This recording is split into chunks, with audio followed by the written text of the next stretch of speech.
Bonjour chers frères et sœurs, je vous salue vous qui croyez en Dieu. Je vous salue vous qui aimez le Seigneur Jésus-Christ.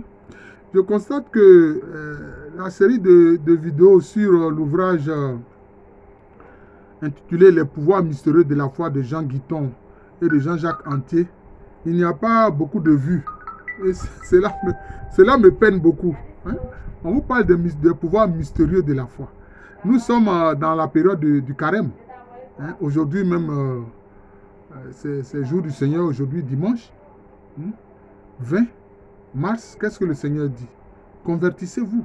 Voilà. Et ceux qui ont la foi, on voit que le Seigneur leur permet de bénéficier de certains pouvoirs. D'où le titre de l'ouvrage, Les pouvoirs mystérieux de la foi, écrit par Jean Guiton, qui est théologien, et Jean-Jacques Antier, qui est historien. Voilà. Alors, donc, nous allons présenter un pan de cet ouvrage-là encore. Alors, donc, ces auteurs-là écrivent « Notre esprit rationnel répugne à l'idée de communication sans support matériel, d'esprit à esprit, comme hors de l'espace et du temps, dont la notion classique a pourtant été ébranlée définitivement par Planck et Einstein, physiciens créateurs de la théorie de la relativité.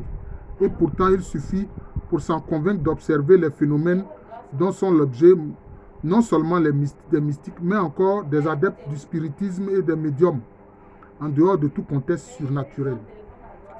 Dans la télépathie, on se heurte au fait qu'on ne trouve pas le vecteur du message entre deux cerveaux.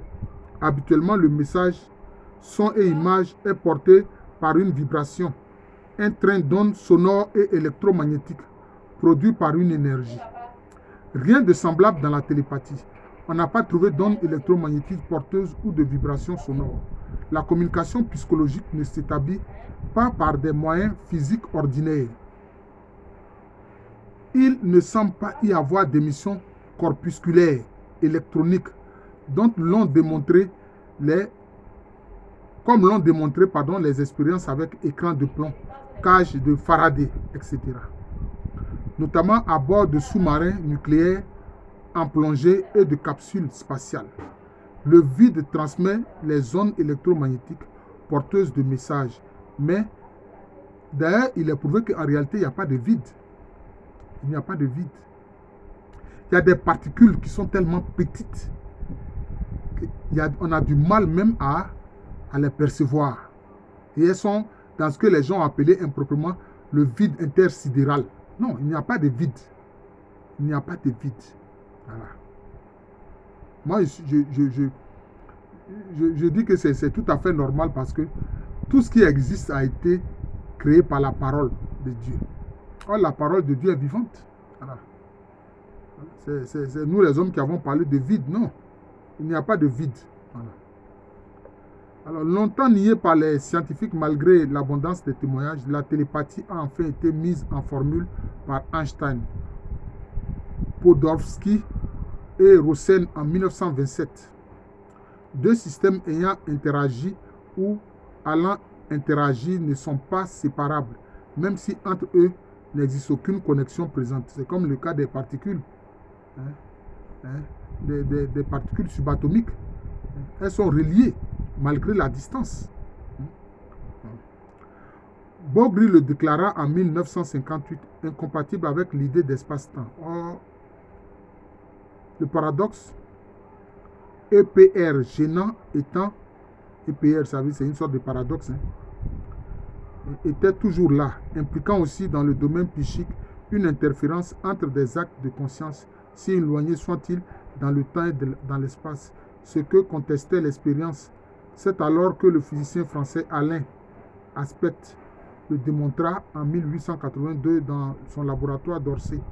Il prit une molécule formée de deux atomes dont le spin est égal, mais le sens contraire. Une particule est électriquement positive ou négative. Il cassa la molécule, libéra les deux atomes qu'il envoya dans des directions opposées. Auparavant, les deux atomes étaient mariés, c'est-à-dire c'était ensemble, complémentaires et en interaction, l'un avec l'autre comme dans un couple, l'homme et femme, et la femme, la mère et l'enfant. Il paraissait évident que les deux atomes séparés lancés dans l'espace n'allaient plus rien avoir l'un avec l'autre. C'est là où ils vont se tromper. Or, même séparés et à des distances relativement vertigineuses l'un de l'autre, ils sont mystérieusement restés unis. Voilà les faits. C'est ça les particules subatomiques qui restent ensemble, qui sont connectées malgré la distance. C'est ça en fait. Dans l'homme, c'est inconnu, Alexis Carrel, qui avait effectué des expériences de transmission de pensées écrites. Il est sûr que la pensée peut se communiquer directement d'un être humain à un autre, même à grande distance. Mais parce que nous sommes constitués de quoi? En fait, nous sommes constitués de particules, d'atomes. Voilà, c'est tout. La personnalité s'étend hors du continuum physique. Il semble que ses limites se trouvent au-delà de la surface cutanée, que la netteté des contours anatomiques soit en partie une illusion, que chacun de nous soit beaucoup plus vaste et plus diffus que son corps. Voilà, c'est ça, c'est le cas de l'esprit. C'est de ça que le Seigneur Jésus-Christ parlait. Il dit que la chair est faible, mais l'esprit est ardent. Voilà, l'esprit est ardent. Souvent, nous ne connaissons pas en fait les capacités de l'esprit. Mais ces capacités-là, c'est Dieu qui les met en œuvre. Voilà, ce n'est pas par nos propres capacités, mais c'est Dieu qui les met en œuvre. Ça, il faut savoir cela. La télépathie est une donnée immédiate de l'observation. Il est possible qu'il n'y ait aucun contact entre deux individus qui entrent en communication, car l'esprit se trouve à la fois dans l'univers matériel et ailleurs. Voilà les faits. Voilà, donc c'est un peu ça. Ainsi donc, la relativité et la mécanique quantique ont bouleversé nos vieilles idées sur le monde matériel. Ah, mais c'est ça. En montrant l'interaction possible entre les faits observés et l'observateur et entre deux parties éloignées, jadis mariées, c'est-à-dire qui étaient ensemble. D'ailleurs, la mécanique quantique le dit. C'est quand on observe quelqu'un ou quelque chose que cette personne ou cette chose existe. Voilà. Donc, moi, j'ai tiré la conclusion que, alors, le Créateur observe la création. Il observe la création. Parce que s'il n'observe pas la création va s'effondrer. Voilà. Oh, laissons-nous observer par le Seigneur Jésus-Christ. Et ce qui est vrai pour les particules, nous l'avons vu, ne sont que des champs immatériels, des énergies et finalement des pensées en action. Doit l'être aussi pour les phénomènes psychiques.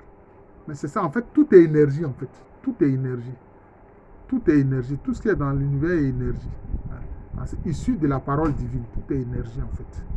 Voilà. Même les choses matérialisées sont énergie. Voilà.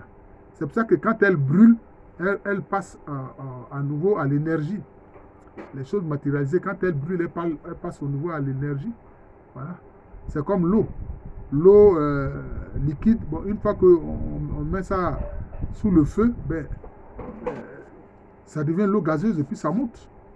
Ouais, c'est ça. Ça devient de la vapeur d'eau et puis ça monte. Donc c'est ça en fait. Il faut comprendre ça, c'est important. Voilà. La clairvoyance dont juste certains mystiques branchés serait donc une capacité universelle de créer. Alors où est le miracle? D'ailleurs, dernièrement, je regardais un documentaire où il y a dans lequel, une usine, qu'est-ce qu'elle fait? Elle recueille le plastique, toutes sortes de plastique. Et puis elle chauffe ça à un très haut degré. Et quand elle chauffe ça à un très haut degré, ça devient quoi? Ça redevient encore du pétrole, du gasoil, hein, de l'essence. Vous voyez? Cela veut dire quoi? En fait, c'est vrai. Le plastique, ça vient au départ du pétrole. C'est comme si, bon, en le chauffant à un très haut degré, bon, il retourne maintenant, le plastique redevient pétrole. Voilà, donc c'est ça. Voilà. Donc c'est comme il y a une interaction entre ce qui est matériel et ce qui est immatériel, entre notre corps et notre esprit. Il nous intéresse maintenant de savoir pourquoi est-ce que ces dons sont opérationnels, surtout chez certains. Les saints, les mystiques et aussi quelques médiums, bon, sans autre référence religieuse, sinon qu'ils sont comme fonctionnellement reliés. Ce don des mystiques ne serait-il pas lié à leur capacité d'amour universel, ouvert sur Dieu? Ils sont de ce fait ouverts sur l'universel, incluant mentalement les êtres et les objets. Tout le phénoménal de la création. Il est admis d'expérience commune que la création est déployée sur 4 dimensions, 3 dans l'espace et 1 dans le temps. Bon, c'est vrai que les gens parlent de la 4e dimension, bon, mais je pense que peut-être il y a une multitude de dimensions et ça c'est possible. Voilà. La 4e dimension étant déjà la dimension de l'esprit. Voilà. Or, nous dit Olivier Costa de Beauregard, physicien à l'Institut Henri Poincaré de Paris, le passé est là et le futur est là. Je ne dis pas le passé est encore là et le futur est déjà là. Je dis le passé est là-bas et le futur est là-haut. Comme un alpiniste dirait, la vallée est là-bas et le sommet est là-haut. Seule la conscience est focalisée sur le présent. Or, dit encore ce physicien, si la matière est déployée en acte sur l'espace-temps, le psychisme doit bien l'être aussi, lui qui par son organisation est engagé intimement dans la texture de l'univers matériel. Il est plausible que le conscient soit déployé en acte comme la matière sur les 4 dimensions de l'espace-temps et que par conséquent, à l'occasion, des informations soient rétrocognitives, soit précognitives, puissent effleurer du subconscient au conscient. Voilà. Comme l'a montré Bergson, cela exclut une théorie matérialiste de la mémoire que certains assimilent à un ordinateur. Seule la théorie spiritualiste peut rendre compte des phénomènes. Ah oui, mais il faut toujours revenir à l'esprit. Voilà. C'est justement parce que l'esprit n'est ni dans le temps ni dans l'espace que les médiums sont capables d'entrer en communication avec un autre esprit éloigné ou futur dans le temps et l'espace. Et si la télépathie reste exceptionnelle, c'est qu'autrement, la vie sociale serait impossible. Ah oui, c'est ça. Je prends un exemple. Vous êtes quelque part, peut-être à votre bureau. Mais si vous pensez immédiatement à votre maison, vous verrez là où, comment votre maison est et où sont placés les objets dans la maison. Vous verrez ça immédiatement dans votre mental, dans votre esprit. Comme l'a encore montré Bergson, la pensée n'est pas une fonction du cerveau, qui n'est que le point d'insertion de l'esprit dans la matière. Je suis tout à fait d'accord avec lui. En fait, c'est comme si le cerveau est le réceptacle de l'église, de l'esprit. Ce n'est qu'un réceptacle. Le cerveau, en fait, c'est la maison de l'esprit. Mais l'esprit est au-delà du cerveau. L'esprit est au-delà du cerveau. C'est ça, en fait. L'esprit déborde le cerveau. Vous voyez, c'est ce que je disais. Et voilà, lui, il écrit maintenant. C'est vrai qu'il lit cette partie-là. L'esprit déborde le cerveau. C'est pourquoi Bergson croit à la survivance. Voilà. C'est clair. C'est clair. C'est très clair. Voilà. D'après la théorie quantique, l'acte d'observation, autrement dit, la conscience de l'observateur, intervient dans l'existence même de l'objet observé. C'est ce que je disais là. Voilà. C'est ce que dit la mécanique quantique ou la physique quantique. C'est quand vous observez quelque chose qu'elle existe. C'est quand vous observez une personne qu'elle existe. C'est pour ça que quand certaines personnes sont fâchées avec quelqu'un ou une personne, elles disent « Je ne veux plus voir cette personne-là, je ne veux plus la voir. » Voilà, c'est ça. Donc, le fait d'observer. Et il y a un peuple qui est en Afrique du Sud. J'ai lu ça quelque part, mais on n'a pas indiqué le nom du peuple. Quand ce peuple-là, ses membres se rencontrent, quand ils se saluent, l'un dit « Je te vois », l'autre aussi répond « Je te vois ». C'est qu'ils connaissaient cette loi de la mécanique quantique, mais de façon empirique. De façon empirique. C'est comme ça. Si le champ de conscience appartient au même continuum que le champ quantique, les phénomènes les plus mystérieux s'expliquent. Voilà. D'après les travaux de l'époque de l'école de Copenhague, voilà. Il y a eu un grand physicien qui a travaillé là-bas. C'est ça, c'est son école. La distinction entre matière, conscience et esprit se trouve en partie abolie. Il existe seulement une interaction encore mal définie entre ces 3 éléments d'une même tonalité. Il est passionnant de constater que les promoteurs de cette théorie révolutionnaire ne sont plus seulement, comme jadis, des esprits religieux ou des penseurs occultes, mais des scientifiques de haut niveau comme Alexis Carrel ou le physicien américain Evan Walker, qui associe lui aussi la conscience aux phénomènes quantiques, à tous les phénomènes qui se déroulent au niveau des particules élémentaires qui ne sont pas pensantes au sens strict du terme, mais possède ce que les physiciens appellent une conscience discrète qui intervient dans tous les phénomènes de l'univers. Et c'est comme ça que quelquefois certains prisonniers politiques ont dit: tu m'as mis en prison, mais tu ne peux pas mettre mon esprit en prison. Mais aujourd'hui, il y a des gens qui cherchent à contrôler l'esprit des gens. Le contrôle mental. MK Ultra. Les gens qui font les expériences MK Ultra, qui veulent manipuler la conscience humaine. Ça, c'est très grave. C'est très grave, c'est un péché très grave. C'est pas bon. Voilà. On doit ici se référer à la notion d'indivisibilité du quantum, d'action énoncée par Niels Bohr. Voilà, c'est celui-là dont il cherchait le nom, Niels Bohr. C'est lui qui est justement de l'école de Copenhague. Voilà, c'est ça. C'est lui, c'est ça. Et c'est lui qui a dit d'ailleurs à Einstein qu'en mécanique quantique, c'est quand on observe quelque chose que la chose existe. Et Einstein a dit, mais donc tu veux que moi je m'imagine que si je n'observe pas la Lune n'existe pas. Il dit, mais c'est ça, c'est une loi de la mécanique quantique. C'est quand on observe qu'on existe. C'est quand on observe quelqu'un que la personne existe. C'est quand on observe quelque chose que la chose existe. C'est une loi, c'est tout. Vous vous rendez compte? C'est là que nous devons nous regarder comment? Avec amour. Et ceux qui veulent faire du mal, qu'est-ce qu'ils font? Ils regardent avec haine et avec méchanceté. Voilà. Donc, d'où on voit l'importance de la prière. Donc, le fait de prier, c'est le fait de se tourner vers le Seigneur. Donc, c'est le fait de regarder le Seigneur, même si on ne le voit pas avec nos yeux physiques. Mais nos yeux intérieurs le voient, même si nous n'en sommes pas totalement conscients. Alors, le Seigneur nous regarde, nous écoute. Alors, nous existons, nous vivons. C'est ça. Même séparés par des distances immenses, les deux photons font partie d'une même tonalité. Ce qui revient à remettre en question les notions d'espace et de temps. Mais c'est ça. C'est-à-dire l'absence, c'est ce qu'on appelle l'absence de distance quantique. L'absence de distance quantique. Et ça, les Africains connaissaient ça. D'ailleurs, j'ai fait une vidéo sur ma chaîne historique, professeur Alou Kwame René, où j'en parle. La distance quantique, les gens savaient cela. Les Africains savaient ça. C'est pour ça que les Africains, ils ne veulent pas comprendre un objet qui a touché leur corps. Par exemple, tu prends l'habit de quelqu'un. Si tu vas loin avec l'habit de quelqu'un, que tu vas faire quelque chose sur l'habit là, c'est censé toucher la personne parce que son habit est imprégné de son ADN, c'est imprégné de sa personne. Les Africains savaient ça. Hein? Les Africains savaient ça. Et c'est comme ça qu'on a vu les Haïtiens. Les Haïtiens, ce sont des Africains. Hein? Et ils faisaient ce qu'on a appelé la poupée haïtienne, c'est-à-dire qu'ils prennent une poupée, ils proclament que la poupée là, c'est telle personne. Par exemple, on peut proclamer que la poupée là, c'est le professeur Alou. Hein? Lui, là, je ne sais pas moi, peut-être moi je suis à peut-être 100 km de lui.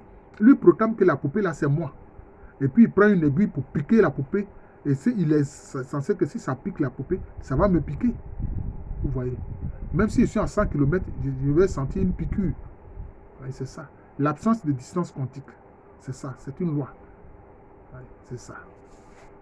Mais, frère, pour vous en protéger, c'est très simple. Admettez que le Saint-Esprit vit en vous, c'est tout. Et que vous êtes revêtu du Christ. Donc, s'il tente de vous piquer, au Christ, il l'aura fait. Voilà, c'est pas à vous, mais c'est au Christ, il l'aura fait. Je vous le dis, c'est vrai. Il y a 50 ans, Louis de Broglie me disait: je crois encore entendre que la physique et la métaphysique, les faits et les idées, la matière et la conscience ne sont qu'une seule et même chose. C'est ça. C'est ça. Le tout et la partie, ce qui rejoint aussi l'intuition des mystiques. Voilà. C'est ça.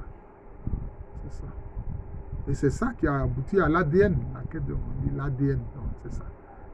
C'est une quintessence de votre personne. Hein? Quel que soit l'endroit où la personne est décédée, même si elle a été brûlée jusqu'à la cendre, mais son ADN suffit pour la reconstituer. Et c'est ça. C'est pour ça que Paul a dit que c'est de notre corps mortel là que Dieu va nous ressusciter. Et c'est vrai. Cette idée du tout en tout qui rend plausible la télépathie chez les esprits hypersensibles donc a priori religieux, est illustré par l'hologramme, image tridimensionnelle obtenue en projetant un faisceau laser à travers une plaque photographique. Un fragment du négatif holographique représentant par exemple la moitié d'un paysage restitue l'image entière sous le faisceau laser. Mais c'est ça. C'est-à-dire qu'en fait, il n'y a pas de moitié, tout est entier. Voilà. Mais c'est d'autant plus juste que si votre oreille vous fait mal, mais votre corps qui souffre entièrement. Vous voyez, c'est votre corps qui souffre entièrement. Si vous avez mal à la dent, mais c'est votre corps entièrement qui souffre. Voilà, il n'y a pas de... Tout est entier, tout est complet. La partie garde la mémoire du tout et en restitue la totalité. Voilà, c'est ça. Ce que fait en quelque sorte l'esprit, disons, il a dit du médium, mais bon, du spiritualiste, auquel on présente un objet ayant appartenu à la cible qu'il vise. Vous voyez? C'est ça, c'est ce que je disais tout à l'heure. C'est une loi de la mécanique quantique. C'est pour ça que les Africains, quand, bon, évidemment, ce n'est pas la meilleure façon de faire. Quand quelqu'un est malade et qu'on veut savoir l'origine de sa maladie, qu'on va consulter un devin, on prend peut-être son habit, un objet lui ayant appartenu qui a touché son corps. À partir de ça, on estime que c'est lui qui est là. Et le devin alors estime que c'est la personne qui est là, effectivement c'est ainsi. Et alors il peut faire sa divination. Bon.